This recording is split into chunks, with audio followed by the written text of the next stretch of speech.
you're an NFL player. You're walking around town like you are the town. Mm-hmm.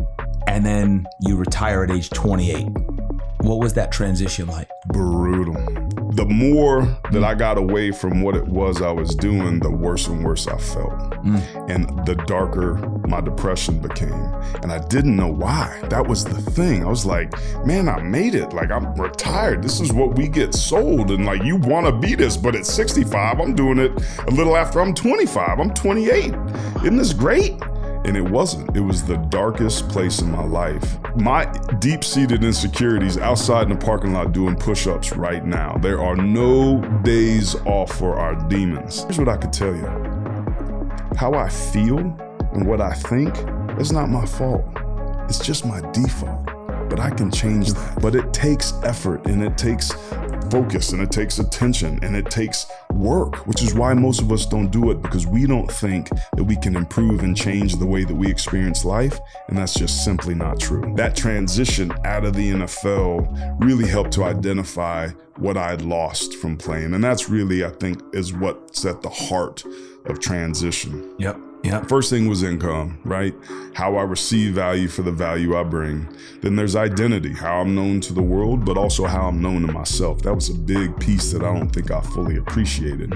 But beyond that was significance, how I know I matter, how I know I make a difference. So dad never being in the picture, my coaches became my older adult male role models that I wanted the affirmation and affection for. And that was a real big driver for why I work so hard in sports. Welcome back to another episode of the Todd Durkin Impact Show. As a matter of fact, today we're talking impact, and this is going to go deep.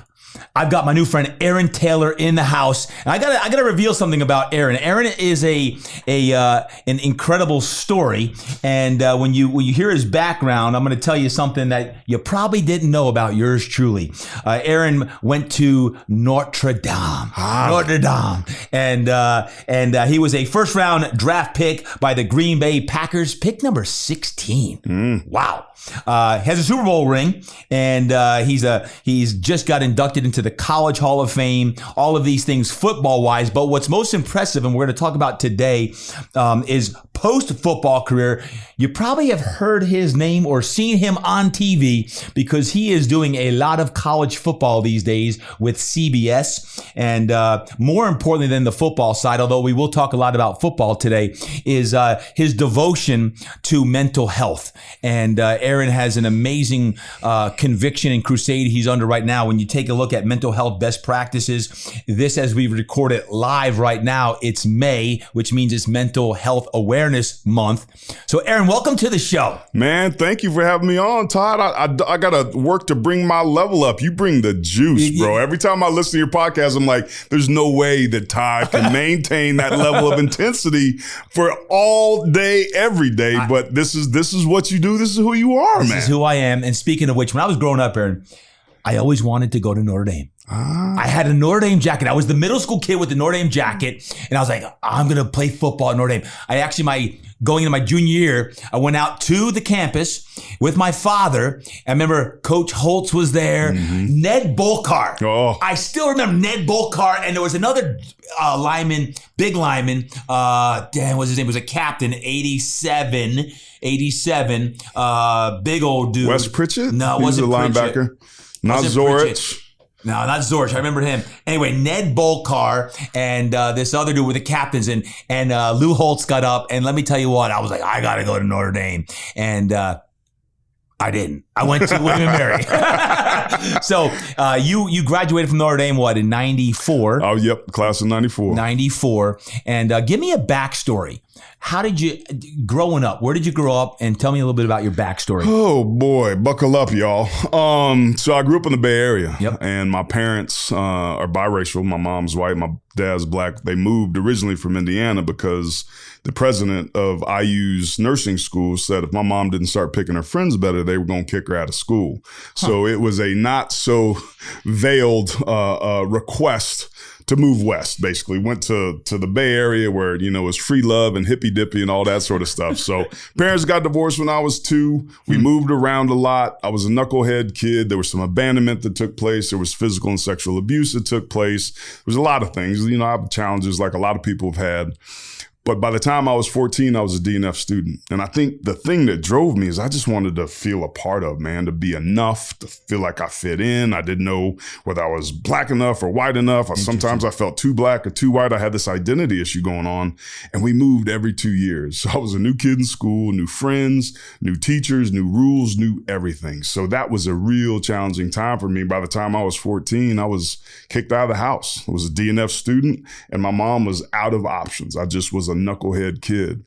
But when you get clarity on what it is you want to do, that's when the invisible doors started to open. When I came back after being out on the street and staying at my buddy's house for a week, there was this TV show about this school called De La Salle across the bay that was this football school, right? And I was like, Mom, see, that's the type of place I need. And their coach was on there talking about, you know, my players aren't it. They're part of it and they know that, and this and that, and teamwork and camaraderie and accountability and integrity and like all these words that just weren't at the place that I was at. And I said, man, that's the type of place I need to be. So there were a series of events that have to be divinely provided because it was just effortless. And the harder I worked, the better I got. Everybody worked hard, but I got this much better. And by the time I was out of there, I had an opportunity to go to Notre Dame. My athletic director, Tom Bowen, was a Notre Dame alum. So he started putting keychains in my locker and kind of started to brainwash me a little bit. You went to De La Salle? Went to De La Salle, yeah. Football powerhouse. Yeah, man. Wow. And that was from a kid that had never played. I went out my freshman year and broke my ankle. And looking back, I'm wondering if that was kind of a cop-out or somehow intentional for me because I was scared because of all this pressure, right? This big kid, my nickname was Fridge, but I'd never really played. And I was scared. You remember Fridge? Yeah, of course. My name is Fridge. I'm no dumb cookie.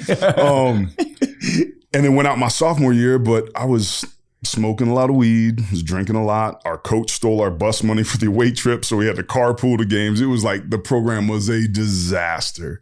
And that's what the flip side of what De La Salle was able to do was kind of show me how things were done the right way. And I think looking back, Todd, that's a big reason why I went to Notre Dame because it reminded me of De La Salle. Wow.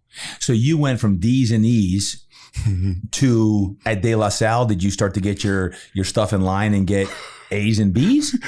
I would have taken an E over any of them grades. I was,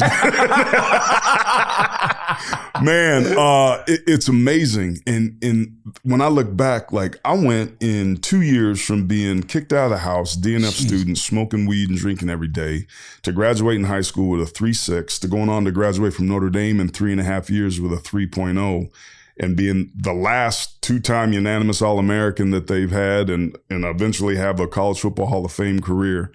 And that's what's so significant is what's possible when we get clarity on what we do. There was a moment that I had that I look back was the crossroads. And like I gotten in trouble. We moved across the bay. My mom had got a new job. We found a house to rent that was down the street from the school. And it was time for day one of practice. And I was all excited and I get there and I'm putting my thigh boards in wrong. I don't know what I'm doing. And boy, I got dog cussed. It was the play was going left. I went right. The play was going right. I went left. And damn it, Aaron Taylor, da, da, da, da, da, da, da, da. And I just got yelled at and yelled at and yelled at and yelled at and yelled at and yelled at. And I somehow made it through practice. So practice ends, I come home, walk in the house. Mom's like, hey, how practice go? Skoom. Shut the door to my bedroom. She gave me a little bit of time to breathe and came back in. She said, what's going on, baby? I was like, I'm sorry, Mama. Like, we came out here. I can't do this. Like they were yelling at me and like I didn't know what I was doing. I don't have any confidence. And I get emotional even right now talking about this story. And I was like, I don't know. I can't do that again. There's no way I can go back tomorrow and do what I just did today. There's no way I can do it. And she just kind of let me vent and get stuff out. And she said, you know, baby, you got to think about if what you want is worth the price that you might have to pay for it. She said, what time's practice tomorrow? I said 7. She said, okay, if you get up, I'll have breakfast ready. And if you don't get up, you stay in your room and you miss practice, I know the decision you made. Doesn't matter to me, but you got some thinking to do. Shut the door. Ooh, nah. Let me tell you what. There's a lot that goes through a young man's mind in that position. And I wish you could have seen me sitting on the edge of the bed, having no idea what to do. How was I going to be able to do it? How was I going to be able to tell my mom that I couldn't make it and that, I'm sorry that we took all this work and we came out here. And that next morning came and I got up and I went to practice and I got my ass chewed again, but I made a couple blocks. And then I went back the next day. I went back to practice and I made a couple more blocks and I made a couple more blocks. And as it turned out, I was pretty damn good at football. I just didn't know it yet. And I think that's the important thing that all of us need to realize is none of us have any idea what we're capable of doing till we get to that moment. And for me, it was on the edge of the bed, and that single decision that required courage, that required willingness, that required faith to step out onto that edge and let it fly. Wow. That was the moment that changed my life forever. Wow. Thanks for sharing that. Mom played a big role. Whew, mama, boy. She never played in, like, I've been tripping out. Like, she never played a sport. And I'm like hopscotch, jacks, tetherball, nothing.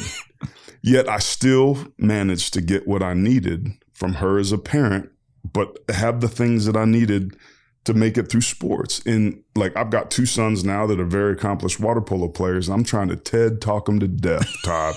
Like they get in the car and their eyes, the whites of the eyes roll back and like, dang, yeah, I know, Dad, commitment. Everybody wants to be successful. Not everybody's willing to do what success requires. Yeah, we got it, Dad. And what I realized, man, is their dad. I got to be a safe place for them to fall. I do have to push them and I do have to let them know what it is, but I don't have to do it all by myself. Yeah. So the way I've evolved as a parent and where I think I've improved as a parent is I'm doing less and I'm listening more and I'm watching more and I'm just there. And I'm lucky enough that they have coaches and uncles and friends that can do our jobs with us. Like, I firmly believe as men, we can't raise our sons alone. We can't. We can't do it. Yep. My mom couldn't do it with me. People had to intervene. And that's taken the pressure off me to let them have their own experience. Because when I was 14 years old, I was not on the track to become a college football Hall of Famer and a Super Bowl champ. It wasn't like Mom Dukes was like, yeah, my son, he's on his way. Look at him. So was there a coach or a teacher that took you under their wing, that saw something in you that you didn't see? Obviously, your mom was the impetus for you not quitting. You actually made the decision, but she gave you that tough love. But was there a coach at De La Salle or a teacher there that saw something in you early on that took you under their wing? Yeah, it was Bob Ladisher, the head coach, and I think it was because I was 6'4", 280 pounds, and he thought I was a former college player coming back to visit. He was like, "Yup, we'll take you." He tells a story a lot, and he came with me to Vegas last year for the induction of the College Football Hall of Fame, and he's like, I never saw a dude as big as you that had as light as feet as you did. You were so light on your feet. You would go through, and we have the old school ropes, not the ladders like they have now. Guys would go down. Your feet up. And And I had this innate ability to have athleticism, and my dad's not athletic. My mom never played sports in her life. My grandmother was 6'4" on my father's side, and I think that's where I got all her height. But there's no track record in my family whatsoever of having any sort of athletic or physical ability. So like everything in my life's been a gift, man, including the physiology and the DNA I was given, including the mom that I had that talked about college from the time I was 2 years old, including the coaches that I had. Like everything has been a gift and been laid at my feet. So at 17, 18, you had offers from Notre Dame and who else? I could have went to any school I wanted to in the country. And I say that with great humility. I was on the first USA Today All-American team. I was a guy that was 6'4", 250 pounds, running 6.5 minute miles. Like I was what you want coming on the campus. And I had good grades. I was a good leader. I was a guy that doing it the right way. Doing it the right way. Stop smoking, stop drinking. Now I did pick that up later in life, and I've set that back down. And that's kind of part of my journey. We can get into that as well. But I cleaned things up. I turned myself around, and I was off and running. I don't want to shortchange your football career, because if you want to read about it, Aaron's illustrious career, you can do so. He had an amazing college career. He's in the Hall of Fame. played for a while in the NFL and won a Super Bowl ring. How long in the NFL? 6 years. 6 years. How did your career in the NFL end? With a thud. I retired after year 6. I signed a 4-year deal with the Chargers after coming out of college, playing with Green Bay for 4 years, went to back-to-back Super Bowls. Just like always happens, they cherry-picked the best players. I came out to the Chargers to block for this hotshot quarterback named Ryan Leaf, and my body just gave out. I was tough as hell, but I wasn't durable. My body was breaking down. And as we talked about, I was drinking 4 or 5 nights a week. And I was a work hard, play hard guy, not having any knowledge or care about what I was doing and putting into my body and how that was affecting my performance. I thought if I showed up on time and worked hard, like I was checking the box, not realizing how much I was putting myself in a compromised situation. My body was breaking down. So injuries and the accumulation of a lot of little things that started with bilateral patella tendon ruptures a year apart, my first 2 years in the league, it was a law of diminishing returns from the beginning. So at 28 years old, I retired and probably had a lot of ability still left in the tank, but my body wasn't having it. Yep. So talk about that transition. You're going, you're an NFL player. You're walking around town like you are the town. And then you retire at age 28. What was that transition like? Brutal. I thought it was going to be great, man. I was going to fish and hunt and play golf and like I'm living it. Like everybody on my street would trade places with me. I got this big house and a fancy car and coffee cans full of money buried in the backyard. This is going to be amazing. Going, like you said, going around town and, the velvet red ropes. And like, this is right when bottle service was coming online. Like I was a big deal in my own mind. And the more that I got away from what it was I was doing, the worse and worse I felt. And the darker my depression became. And I didn't know why. That was the thing. I was like, man, I made it. Like, I'm retired. This is what we get sold. And like, you want to be this, but at 65, I'm doing it a little after I'm 25. I'm 28. Isn't this great? And it wasn't. It was the darkest place in my life. So for the next decade, through trial and error, I had to figure out what was going on. So the first thing I had to do was get out of my own dang way, and that's stop drinking and using. So I come from a family of alcoholics. My father's had some addiction issues, and I certainly have the genes. So I had to give that up, hang up my drinking cleats. I have a question for you on that. Do you think that that habit creeps into your lifestyle? Because sometimes when you look at addiction, you'll think, you're an addict, but to me, everyone I talk to, it kind of creeps in. You're starting to drink most nights of the week.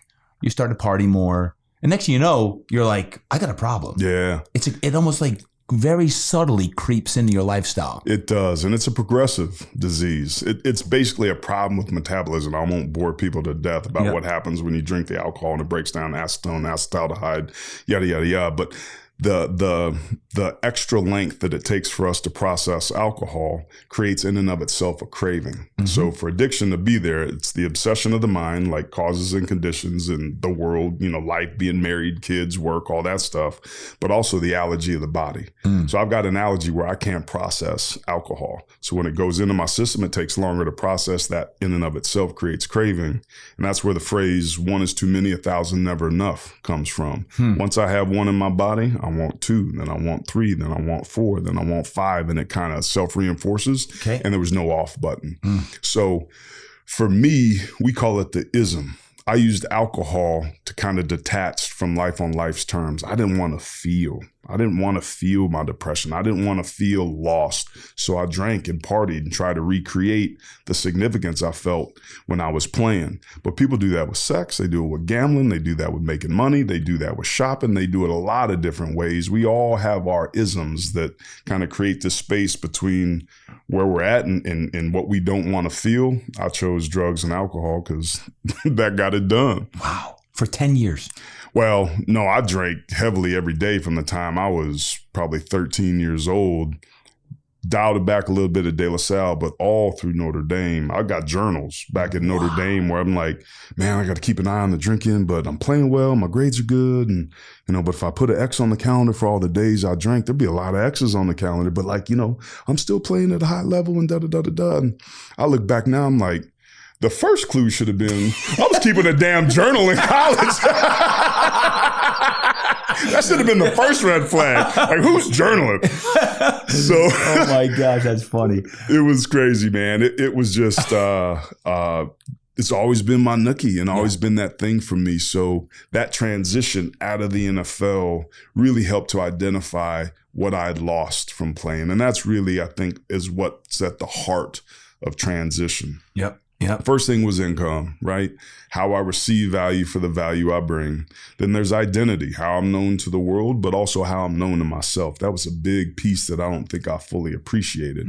But beyond that was significance, how I know I matter, how I know I make a difference. I had 80 snaps a game and I had 100 plus snaps in practice. Good job, good read, good adjustment, good recovery, good job. Underneath that for me was good boy. Right. So dad never being in the picture, my coaches became my older adult male role models that I wanted the affirmation and affection for. And that was a real big driver for why I worked so hard in sports. So that was a significance piece. Purpose is the fourth pillar, what I call the 5 pillars of fulfillment. And it's like what I was put on this planet to do. And the fifth was community. Every day I had a group of people that completely understood who I was, what I felt, why I felt that way, what was going on. They knew me. I was part of this football community, and boom, it ended. Wow. So it's taken me a long time to figure out what those were and then how to replace those in my life. And now I call it Frankenstein fulfillment. So my identity and income, I get being a college football analyst for CBS Sports, and I just about cover my nut from mid-August to January 1. But from January 1 to mid-August, purpose, significance, and community, and that's doing what we're doing right now. Yeah. So a couple questions on that. I love that the 5 pillars of fulfillment. You talk about something you went from feeling like a VIP to a PIP. Explain what that is. It's a very important person to a previously important person. And it really speaks to the heart, Todd, of how we see ourselves, what our identity is, what labels and accomplishments and things we attach ourselves to. So I was a big deal in my own mind and on TV and in the draft, and all the attention and adoration I got from the ladies. Like, look, like everybody wants this, right? And boom, that came to a crash and end when I retired and stepped away. So what happened is I went from feeling very important to previously important. And I knew that something had ended and it was over, and I didn't know how to replace it or get it back. And that was, I think, a creative way to use initials or an acronym to describe the process of having an identity crisis before I was 30. How did you get it back? Piece by piece. Somebody asked, man, I get emotional talking about this. Somebody asked me once, like, if you could say one thing to your kids, what would it be? And I was like, damn, that's a good question. And I thought long and hard about it. And where I came to is this, that the gold in our lives lies just beyond where we are afraid or unwilling to go. And the way that we mine that gold is with courage. So the way that I put all this back for me is I kept stepping into fear. I had to go where I was uncomfortable. I firmly believe we have to feel our way to freedom. So I would look at the things that I didn't want to feel, where I didn't want to go, and I would systematically just start taking little tiny steps, getting closer and closer to whatever that was. And when I did that, poof, all that fear disappeared, and the gold, all the good stuff, the lesson, the values, the relationships, the memories, the moments, all of those were just beyond where previously I was afraid to go. So that's been a long, ongoing process. And I got some big, double animal style helpings of truth about how I show up with my wife and kids over this last weekend, because we had a retreat and it hit me between the eyes, because I'm still asleep in areas of my life that I look at on a daily basis. But that's where the work is, and that's where the gold is. So I just keep working. I chop wood, I haul water, and I step into fear, and I use courage. I use vulnerability, and I go first. And whether people want to follow me or not, that's up to them. But that's what works for me. I have to feel my way to freedom, and that's where I'm getting all the riches, man. We're all one thought or one word or one decision away from the untold riches of life's possibilities. Just like when I was sitting on the edge of the bed. Yep. Had I made choice B, we wouldn't be sitting here. Stop and think about that. I wouldn't have met my wife. I wouldn't have went to the White House. I wouldn't have went to Notre Dame. I probably wouldn't have went to college. Like, think of all the things that would have happened or didn't happen had I made a different choice. And we never know when those moments are. And that's why we have to be intentional about what we want and how we're going to get there. Were there some big choices that you made in this transition that you believe you went from depressed, down, drinking or smoking, using, to facing the fear, having the courage? Were there some habits or things that you stopped and like, I got to stop drinking, or I got to start working out, or I got to go see a counselor or therapist? Were there a few big things that you did that helped break that chain of events that was happening to put you in a situation where you could start facing your fear? Yeah, there were a lot of things. I think giving up drinking, like hanging those cleats up, and I miss you, Cavatier, but at the time we got to go our separate ways, girl. I had to hang those up. Therapy was a big piece of it. There were retreats, and there was forgiveness, man. Like my dad parents divorced at 2, was supposed to show up one day at 8 and take me to the amusement park and never showed up. And that was a day that I changed forever. And unfortunately, as a little kid, how I made it make sense was I wasn't lovable. I wasn't worth showing up for. So that's something that I battled that still exists even at 49 years old sitting on this podcast. It's much less than it was, but it's equally as creative. Like, my deep-seated insecurities outside in the parking lot doing push-ups right now. There are no days off for our demons. And, True that. And I've had to make sure that I'm doing what I need to do to be able to compete on a daily basis and get the wins that I need to get. So that was giving up drinking, that was going to therapy, and that was reaching out and writing my father a letter and saying, man, I got the letter you wrote me the 3 days before the draft. A lot's happened since then, looking forward to catching up. And that started a process that, to this point, you look at the pictures of me a couple weeks ago at Notre Dame at their spring game where Notre Dame honored me as being a college football Hall of Famer. My dad's in those pictures. So that's the gold that exists, where I used to sit in my dorm room drinking 40s of OE and Mickey's, talking about, man, when our dads see us, bro, and we're successful, when we get drafted, they gonna know they missed out. F them, man, F them. Wow. And to be there with my roommate, I was having that conversation with, he took the picture that you can see. It's my son, myself, and my father. And I looked at him, I said, bro, you just took a picture of me and my father on Notre Dame's football field. And we both just started crying and hugged it out. And that's the gift. That's the gold. That's how it's shown up for me. But that process, that moment started 20 years ago when I wrote him a letter with willingness to say, hey, I don't know where this is going to go, but I need to let you off the hook for being human, because I've hurt a lot of people in my life too. I know I'm a good man. I know I'm a good heart, but I've made some bad decisions and I've hurt a lot of people that had nothing to do with them. And if I did that, maybe that's what he did. You ever come now from a place of gratitude that you're a better father now because the father that you had at that time didn't love you the way you needed to be loved, but now with your kids who are at very young, tender ages, they're getting a different father than you knew when you were their age? Yeah. I initially, everything I did was to spite my father, right? Interesting. I wanted to prove to him and to everybody else that I wasn't going to go down that road, only to find myself halfway down many of the roads for many of the same reasons. So what I do now is just try to be the best version of myself, whatever that is. And I include him in that process. Wow. And I've got work to do, man. I part of this retreat that I just went to this last weekend with my wife, we had gotten an e-bike for one of my sons, and he had a bad day at school, and I had to rearrange my practice, and I'm doing all these different things to be able to pick him up. So the bike is there, and was expecting like horns and confetti, man. Like,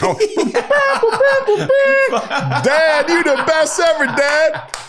And he got in the car and was like, hey, I'm like, hey, your e-bike, this thing, you've been beating me up, like sending me texts and emails and like, like nonstop. I'm just having to duck against the ropes. You have me in the corner about this damn e-bike. Gets in the back of the truck. He's like, yeah, I know. I'm just tired. And I'm like, man. And I got pissed. Yep. What's really true, Yep. I got disappointed. I was sad. And I was sad because he didn't allow me to be the hero, right? So even when I'm doing stuff for him, underneath that's really about me. And that's what I'm starting to wake up to. So I don't like feeling sad and I don't like feeling afraid. So I mask it with anger. So boom, I shut down because I can't be a bad guy and raise my voice and start throwing stuff. So I just, what do I call it? Silent scorn. Ooh, that's a favorite one of my tools, Todd. I bring that one out a lot. So we go home. My other son comes in. He goes to practice. I'm running around we switch like from 3 o'clock, 2:30 to 8 o'clock at night. Every day is around moving kids from A to B to get them to practice and do all this stuff. Yep. So my son comes in that evening when they're done with practice, and because I've been putting the bike together and doing all this other stuff, I forgot to make his dinner. And he's grinding, man. He works hard. And he walks in, he's like, Dad, is there any food? I'm like, oh man, I forgot. I've been marinating the chicken. I'll go cook it right now. It's like, gosh. And I'm like, wait a minute, man. Like, bro, like, you know what I've done all day? You know how hard I have to work? You can make it yourself. And it was like all this like not feeling appreciated stuff that came up. But again, I just stuff it. And he had left his backpack from water polo in the middle of the floor. And I'd walked back to the room and I was coming back and I Ray Guy pooch punted that sucker across the living room into the TV when he was on the island. And like, he sat up, he's like, Dad, thanks for the food, Dad, thanks for the food. And it was the desired result that I wanted. I wanted him to feel my anger and my wrath because of my disappointment. That's right. And I wanted to teach him a lesson. And I did. But it wasn't a lesson I wanted to teach him, because what I taught him in that moment is that his dad is going to fly off the handle sometimes without any words being spoken, and he can't trust me to be consistent. Wow. So he comes and he sits next to me, and I'm, righteously doing the stuff that I wanted to do with my mental health best practices website. Oh my God, I'm at the gym. And he sits down, and I look up after about 5 or 6 minutes, and I see his eyes are all red. And I said, are you crying? He said, no, you seem angry and I'm scared. Bruh, my heart sank. And that was a moment where it started to shift for me, where I stopped making it about me and needed to step back into that role as a father. And I said, man, I'm sorry. I shouldn't have kicked the backpack. I'm frustrated. This happened, that happened, this happened, that happened. And I took it personally. Yeah. And you have every right to feel the way you do and be disappointed food's not there. And I have every right to, want horns and confetti, but it doesn't give me the right to act like that just because I didn't get what I want. And I'm sorry. So I walked him back to his room. He goes to bed, wake up the next morning, and apologized to my other son for what I had done. I re-apologized to my kid that I kicked the backpack on. And what came up for me in that was, after I apologized, I said, I miss you, man. He's 13. So his hormones are going. He's in middle school. He's on the national team for water polo. He's got dreams of being an Olympic water polo player, and he's starting to feel that pressure. He's also 2 years post-COVID and everything that went on there and the tumultuous stuff. And I said, I miss you, and you don't really talk. You kind of shut down. And I said, I don't know why you do that. And then it clicked. I was like, all I want from him is to share with me and be vulnerable with me and to connect with me. But I'm not doing what I need to do to make that safe for him. Wow. And I do that when I kick the backpacks. So we all kick backpacks in our lives and end up pushing away the very things we want. And we often don't even see it. So even somebody like me that's been sober for 20 years, has been to almost 1,000 therapy sessions, that lives this stuff, is still asleep in my life. And that's why we have to do the work on a daily basis, because it's a journey, brother, and it's never over. Aaron, thank you for sharing that. Wow. Have you ever heard of Dr. Wayne Dyer? Oh, yeah. I've studied him for a long time. You're a deep soul. You I don't know what it is, but You remind me a lot of his teachings, in the quest for self-actualization. Yeah. Become the best man or person, human that we can be. He's someone I look up to, the late, great Wayne Dyer. And as you speak, I think about like, as a father, as a man, as a husband, how do we show up when we're not perfect every day? Right. And you're trying to be this man, this husband and father that you desire. That really spoke. I appreciate you sharing that, the depths of your soul there. You're a deep soul. You are a deep soul. I want to go back to that 5 pillars of fulfillment. Okay. I want to unpack that a little bit, because so much of what you talk about is human transformation and human performance and identity. Can you just unpack that even a little further? You talked about now income and identity is in your commentating. Yep. But what if commentating wasn't there?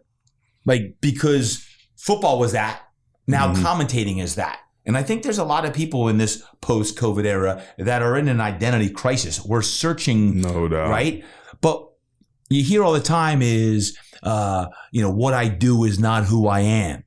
Well, what you do right now is, as a college, analyst, it's what you do. How do you even, with this new role, identify yourself, and what if it changed? What can you just unpack that income and identity part as the 5 pillars? We'll go through each of them. Yeah, great question.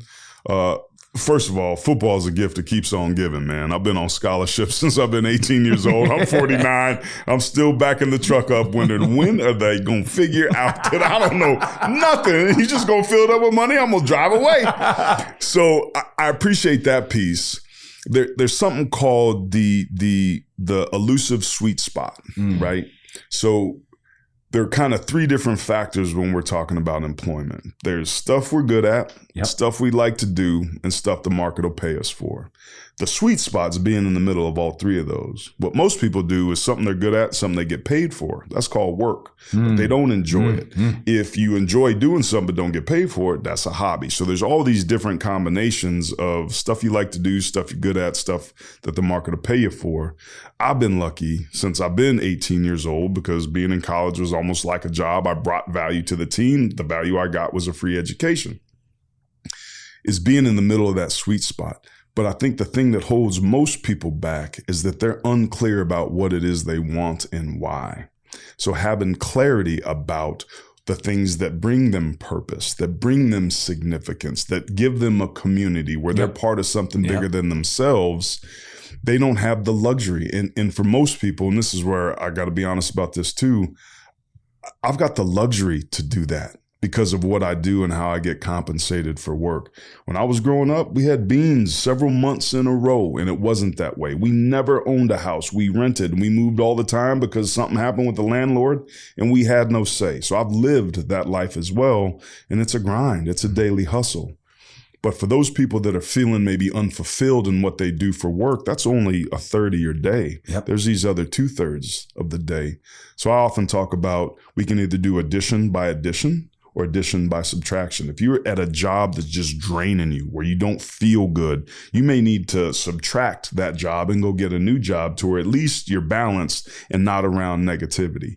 Or if you like the job and it's balanced and it's a positive atmosphere, but you're just not feeling fulfilled, you got to add something to it that gives you purpose and significance. And maybe that's volunteering here, or working at a shelter there, or doing this, or creating a nonprofit, or. Love it. Most people make the mistake, and I did this too.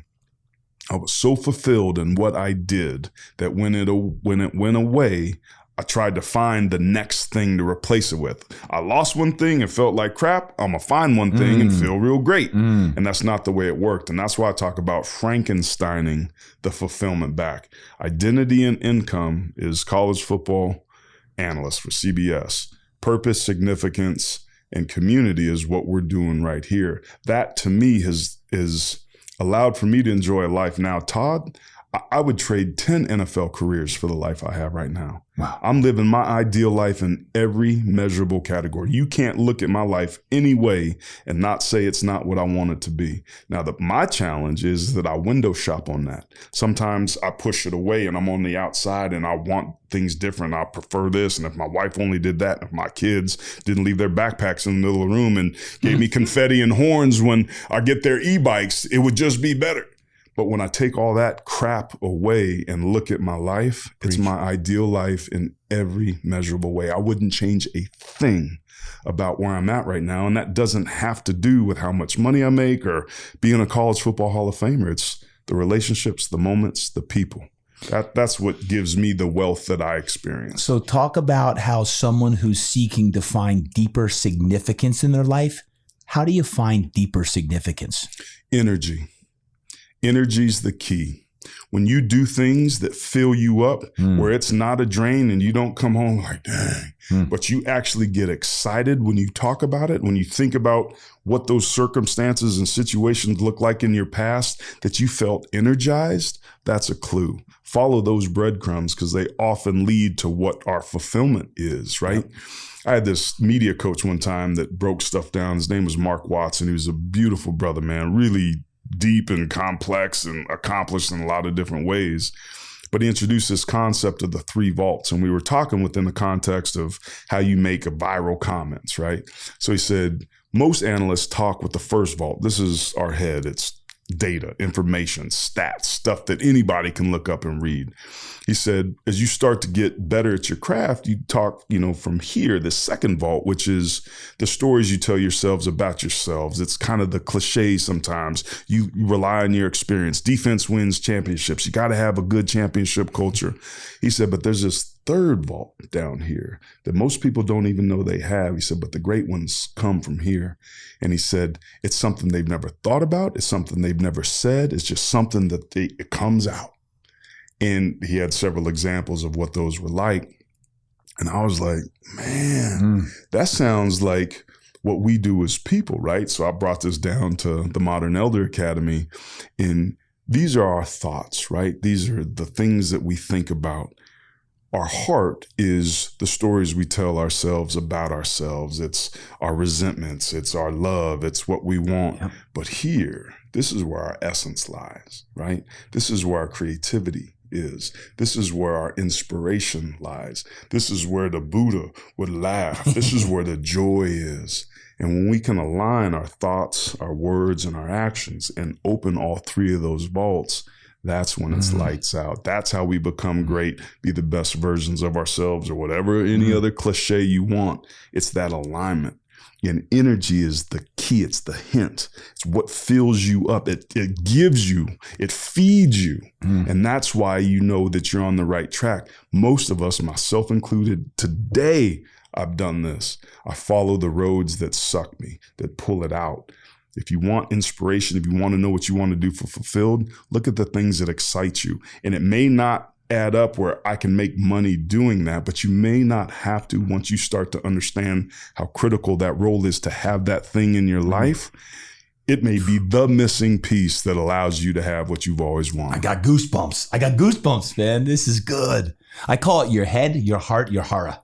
And you can align your head, your mind, your heart, and your hara, your soul, your spirit. Man, when all 3 of those things can align, we're in that zone. How about the person right now who is really trying to find their purpose? I hear a lot of people like, hey, I'm trying to find my purpose. How do I find my purpose? How do you talk about that when someone says, I'm really trying to find my purpose? Yeah. You can't catch the bus in your living room, right? You got to get out to the street, walk to the bus stop to catch the bus. I think a lot of people think about what their purpose is, but don't take steps and have the action behind what's required. And that's engagement. You have to be engaged in your life and actively seeking.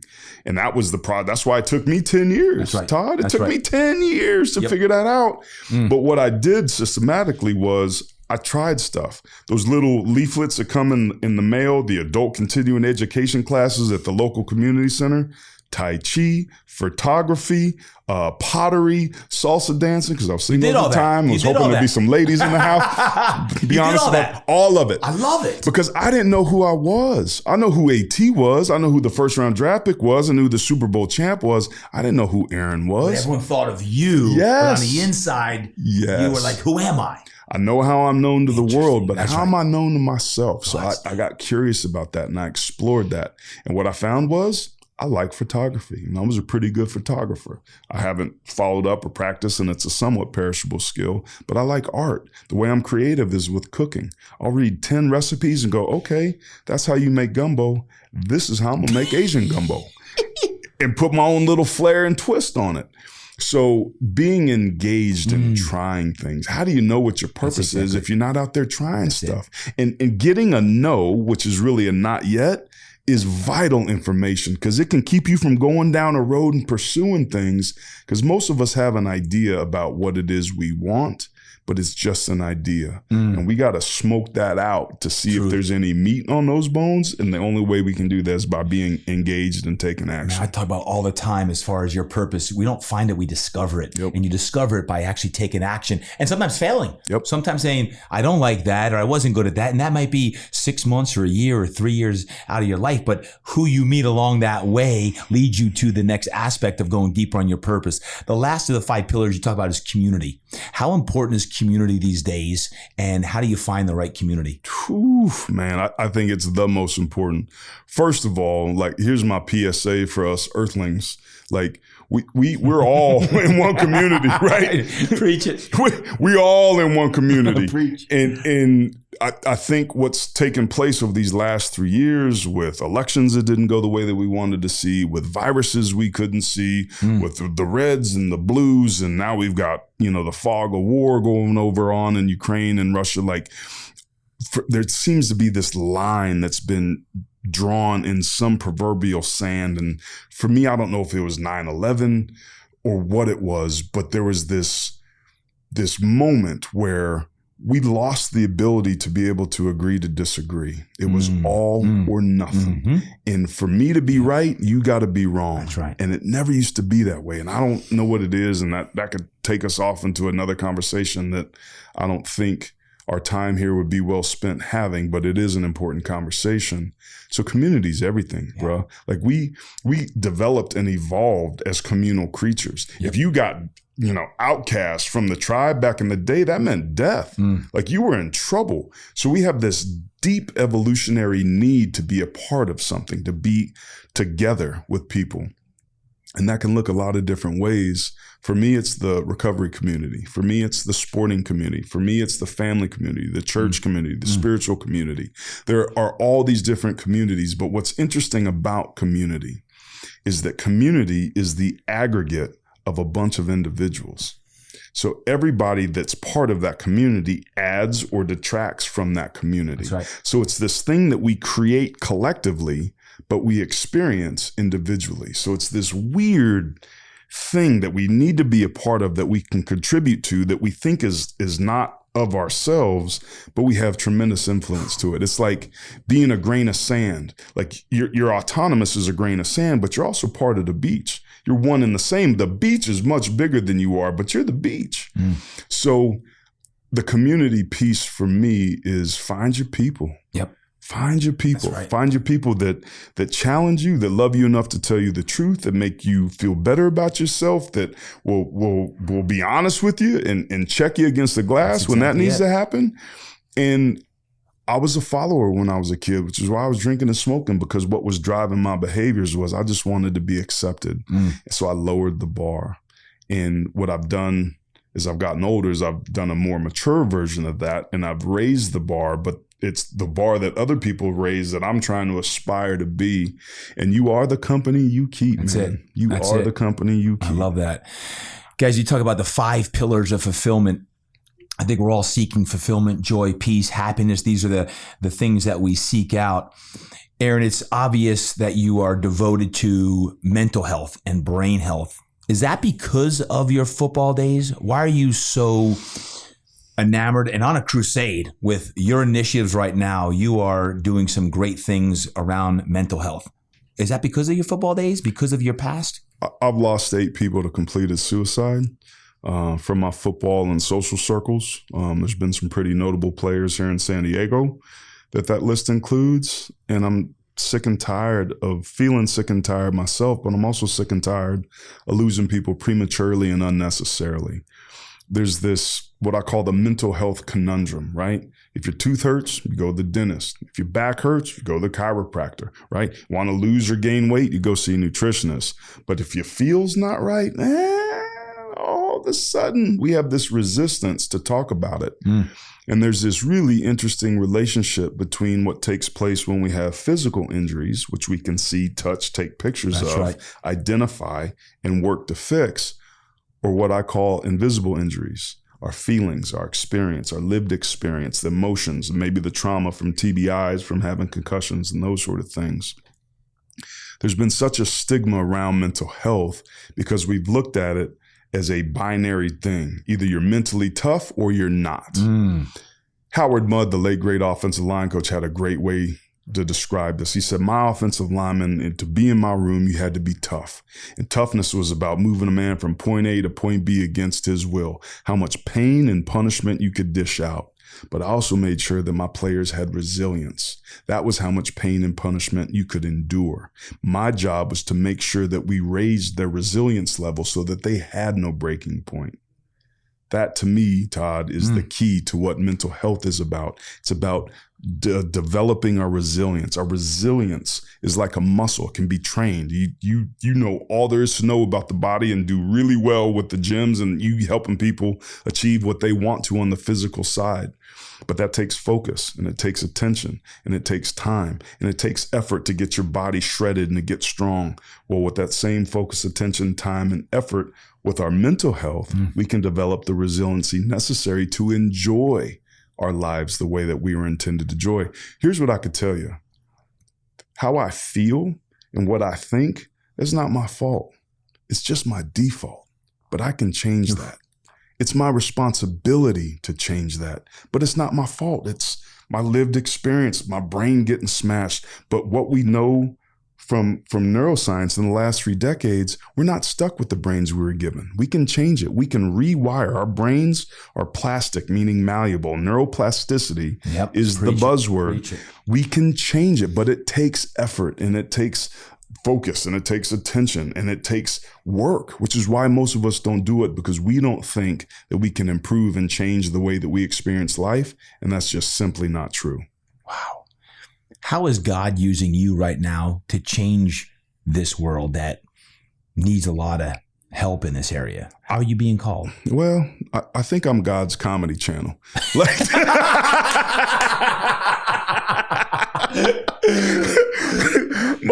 My dude is like, yo, man, let me see what Aaron's doing. Are you kidding me? Like, what are you doing? You're stressed out about releasing a mental health website to help people de-stress? Right now, right? Are you right now in this very moment? Oh my gosh. Oh, man, he's had a ball with me. Good Lord. I've always looked at myself as like a speaker, right? Like I get paid to speak. You get paid to speak. We get paid to speak. But also being a speaker in the most literal of senses, right? You go to the mall and it's got the nice music going. You look up, there's a speaker that's playing that music, but they're not the musician. They didn't make it. They just amplify the message. That's kind of how I look at what I've done and am doing. I'm just a speaker. I'm this hollow bone, this empty vessel that's trying to share truth as it's been relayed to me. And I'll give you an interesting story. So my sponsor, who passed away from ALS last year, we were talking and I was talking about, you know, the role that God's played in this life that we've co-created and, you know, this career that I had. And like, sure, he gave me a bunch of talent, but like I worked and I did this and I did that. And he just kind of let me go on. He's like, let me ask you something. He's like, did you ever play with guys that also had a lot of talent? I said, yeah. I said, did they make it? I said, nah, not really. He said, what do you think the difference was? I said, work ethic. Like I worked hard. Yep. He's like, well, where'd you learn that? I said, well, I saw my mom, you know, go to work and do that and da-da-da. And he said, so you were born into a house where you had work ethic modeled to you. Is that right? It's like, yeah. He's like, well, who made that happen? Hmm. And I was like, dang. And that was a moment I realized, like, I thought I was doing the work, but I could have been born 30 miles south of here below the TJ border in Mexico and had a totally different life through no right or fault of my own. I could have been born without arms or legs. Like, I had no say coming into this world, who I was born to, what I was done, what I was given. And that's where I kind of had that moment like, man, this whole deal is a gift. This right here, moving my finger, pointing at the ceiling, pointing at the wall, that's a gift. I'm having a thought, which is this electrical signal that goes over this complex network of neurons. And when that happens, chemicals get released and these neurotransmitters translate those chemicals. And depending on what type of thought it is, I either feel joy, that's what I experience as emotion, or I feel fear, but I can control. That's a miracle. Yeah. So when I started to look at the world that way, it was like, everything's a gift. Yeah. And then my kid leaves his damn backpack in the middle of the hallway. Because you're human. Because I'm human. Because you're human. And then you get back in the huddle, you get to play, you walk back up, and you set your feet and punch over and over and over. Nern, speaking of this, I went to a funeral a few weeks ago of a young man who I coached here at the local high school, committed suicide. I coach athletes and entrepreneurs, and it doesn't matter what age, whether you're 19, you're 50, somewhere in between.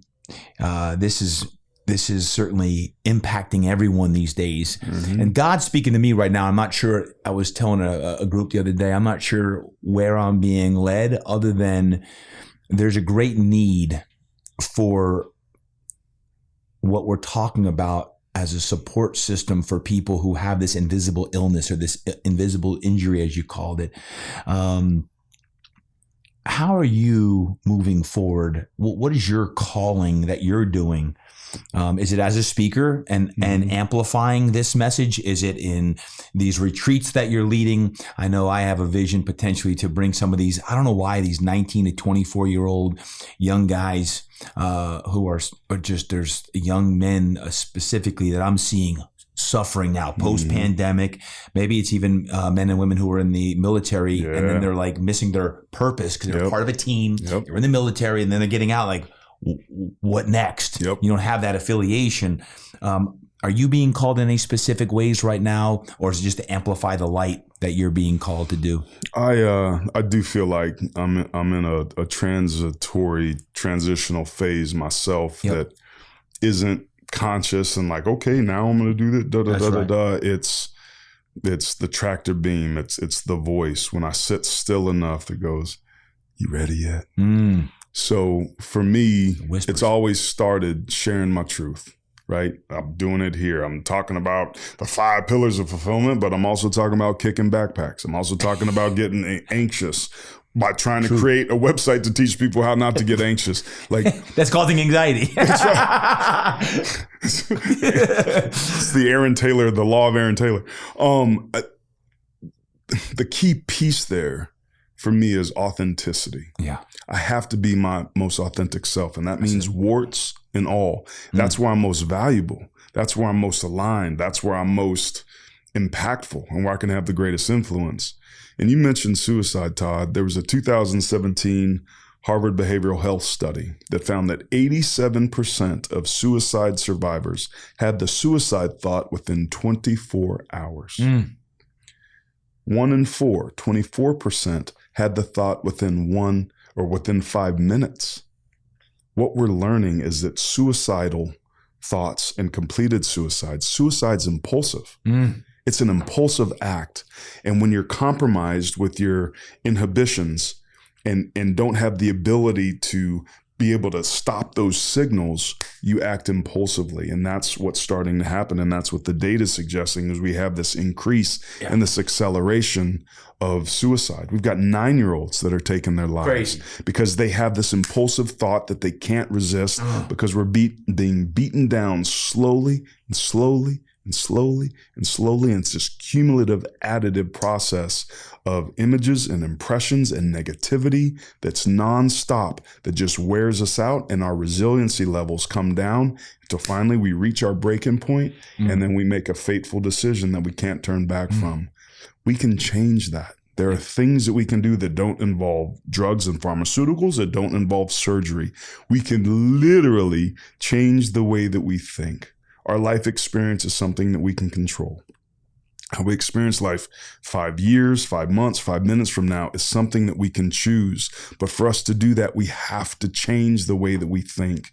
And having a basic understanding of the way that our brains work is a key piece of that, because we have to find a way to put a new focus and intention on where we place our focus and intention. And that takes work, but that is a recipe to being able to allow people to have an improved lived experience that doesn't require anything other than being free. And that's what mental health best practices is about. I'm trying to lay that out as a giveaway. It's agnostic. Here, take this information, and I hope to God you get 1/10 out of it from what I've gotten, because it's changed my life.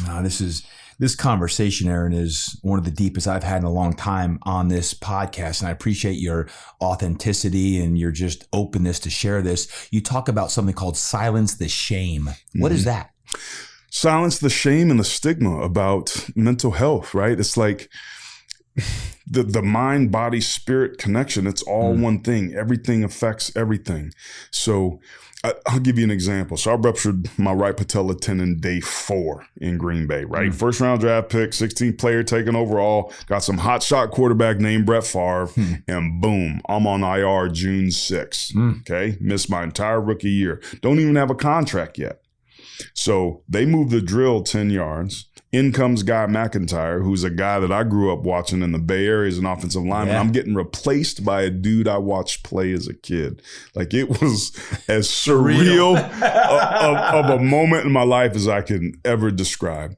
So day 1 post-op, I come into the locker room, and the trainer and doctor says, "Hey, I want to see where you're at. Lift your leg off the table." I sent the signal, but for a variety of reasons, my leg didn't move.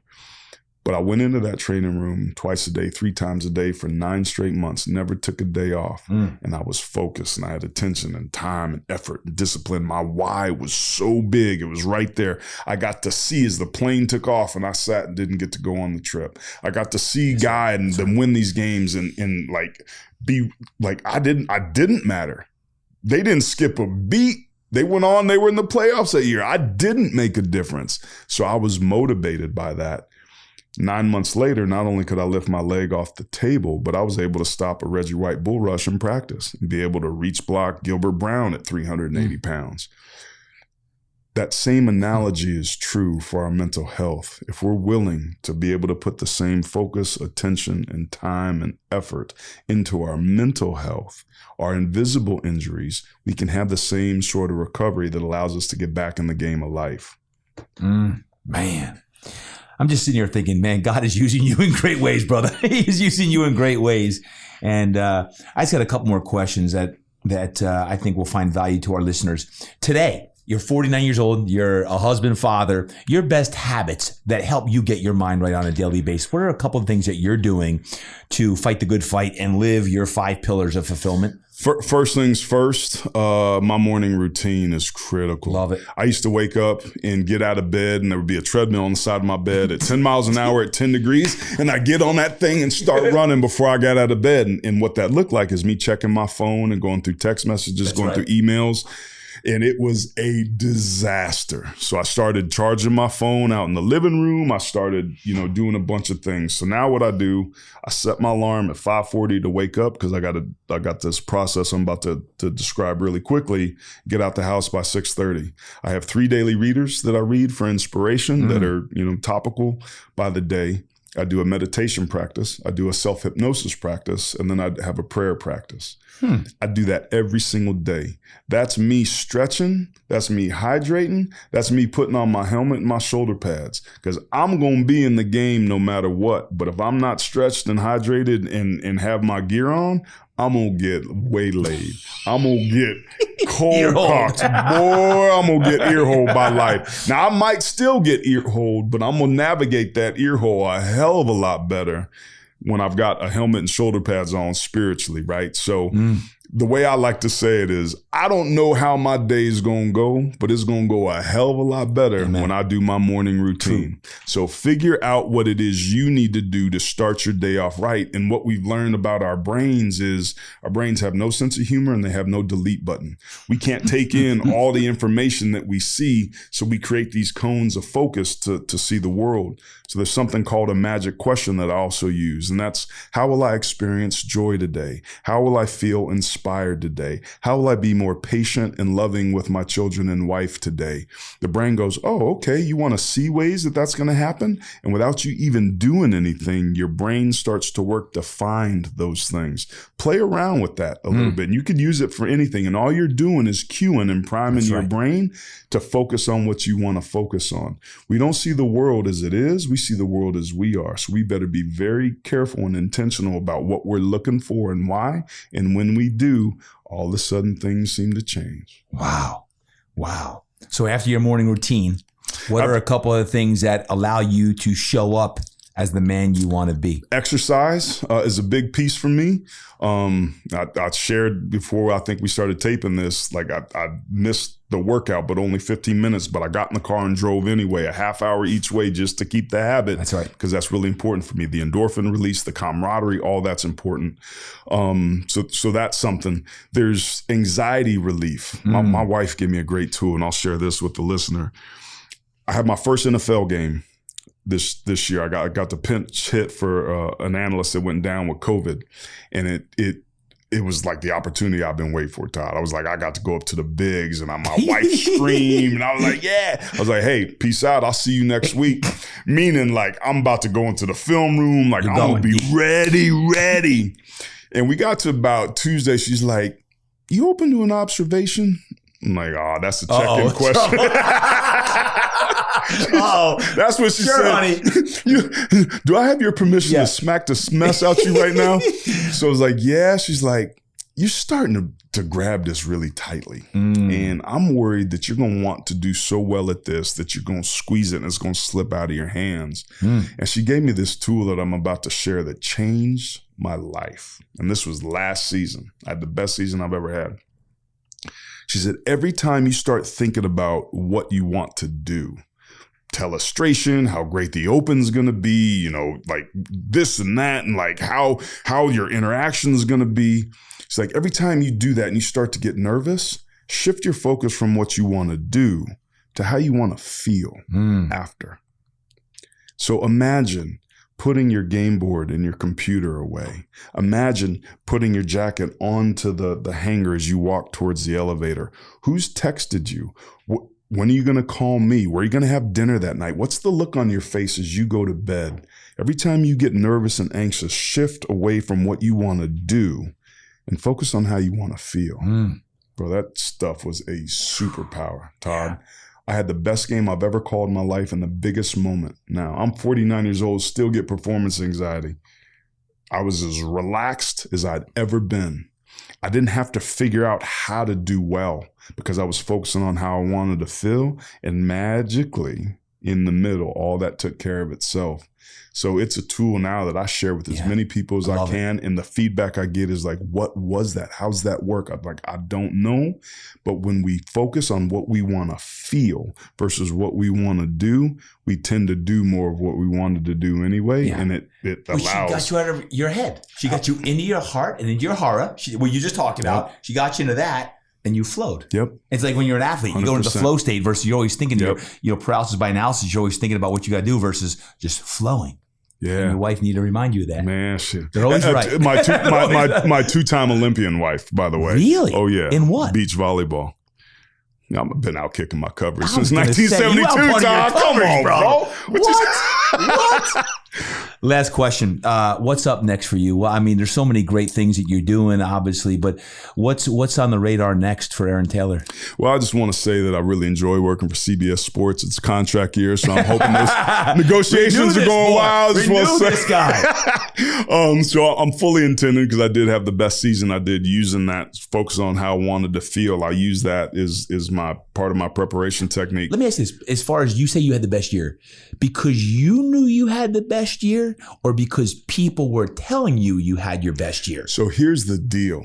I didn't get called after the game, my NFL game, by any of the execs, right? Anytime I did an SEC game or other big games, you always got calls or texts. Great job. I heard nothing. Yep. We were also the first window. There were other windows about, but for the first time in my life, I didn't care. I didn't need to hear from them. Boom. I knew it. If I walked out of the booth, that was the last game I ever called, I crushed it. Yep. And I knew it. Yep. And here's the thing. Yep. For the first part of my life, I made stuff happen. I pushed against stuff and pushed back, and I knocked it over. I was a hustler, go-getter, just grinding. Love it. As I round second base and get on the back nine of my life, I'm realizing that life isn't so much about what I can do or make happen. It's about what I can allow. What's already there, I just got to get out the way and let that come up. I was always that talented to do the performance that I had last year, but I was so focused on what I wanted to do, I placed my focus and intention on the wrong thing. When I shifted that, went from my head to my heart to how I wanted to feel, the talent that was always there came up. I think that's true for most of us. True. We got to get out our own ways to be able to enjoy the life that was intended for us. So keep going. I didn't want to distract you. So you had a contract year. Oh, yeah. Yes, let's renew this. I digress. I distract. So what else is next for Aaron Taylor? How are you making an impact? Just being an advocate for truth, man. Living my own truth, telling on myself, being honest, being authentic. I've spent a big part of my life trying to be somebody else and what I thought the world wanted me to be. Our power lies in our authenticity. Our warts and all, bring who you are, align my thoughts, my words, and my actions to what it is I want to do in this world. Get out of my own way. Let God use me as a speaker to do whatever it is he wants to do, and do more of that, man. We got a lot of work to do convincing people that there's nothing to do. Because when you're sitting at the feet of God, there ain't nothing to do because you're already doing it. And part of me living my truth and focusing on mental health and talking about college football and chasing my kids and doing all that, I'm just living my life, but I'm trying to do it from the most authentic place possible. And for the first half, that was the warm-up. That was a preseason. I didn't do that very much. I don't know how much time I have left, but what I have left, I want to use intentionally. And it's going to look a lot like human transformation. First, it was my body, then it was recovery, and now it's from spiritually, I guess. Becoming the best versions of ourselves and just being, trying to be a beacon of light, man. I was going to ask you what impact means to you, but you just said what it's all about for you. Aaron, if someone wants to follow you, learn more about what you're doing, some of the things you're behind, what's the best way they can do that? You could watch old episodes of Cops. I was on there a couple times.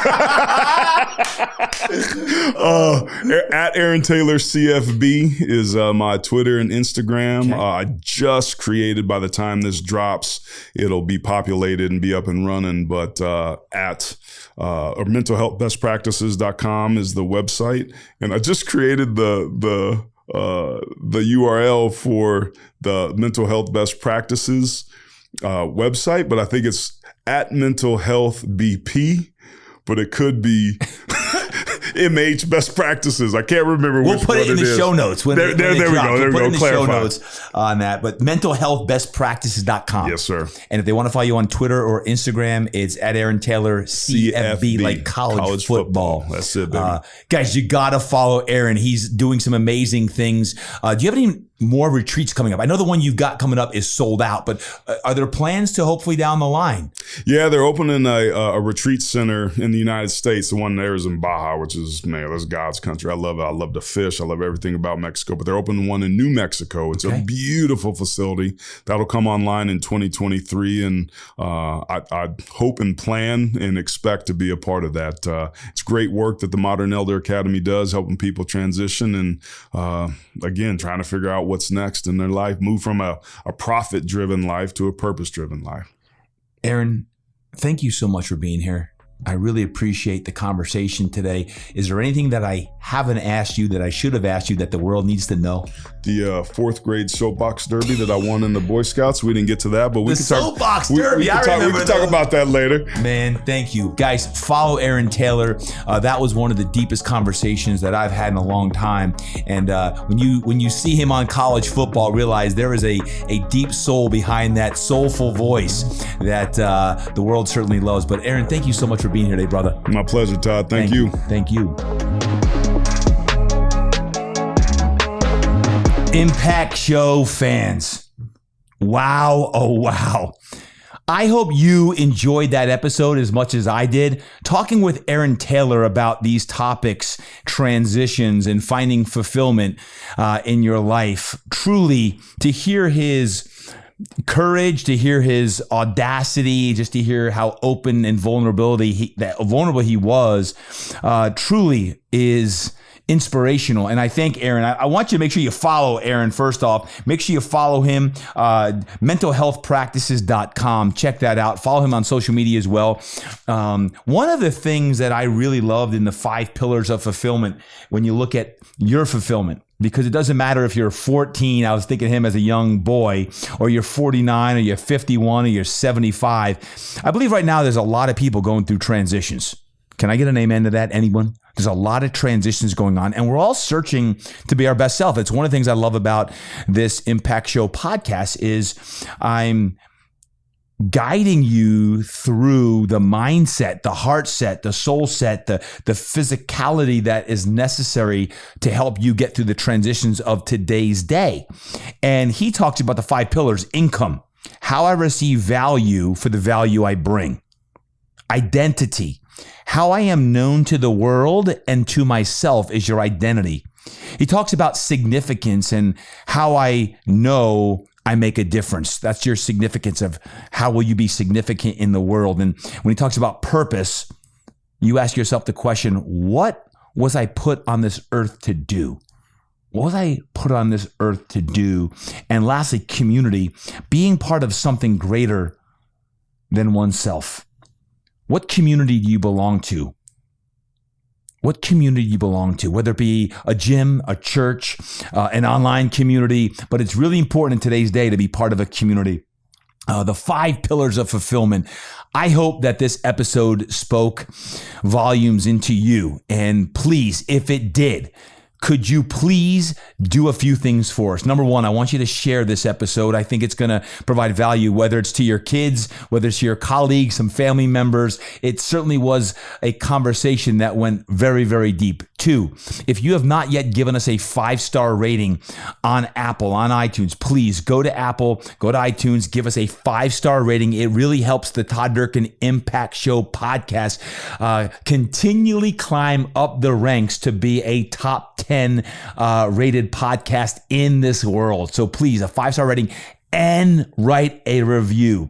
The reviews really help us. Even if you've written a review in the past, please go write a review on this specific episode, this episode number, because I believe Aaron Taylor's episode all about the 5 pillars of fulfillment, and we look at human performance and human transformation. This certainly is going to speak life into someone today. So thank you for joining us today. As always, go out there and have an incredible day. I hope that this served great value today. And remember, go out there today and train hard, eat right, live inspired, and go create impact.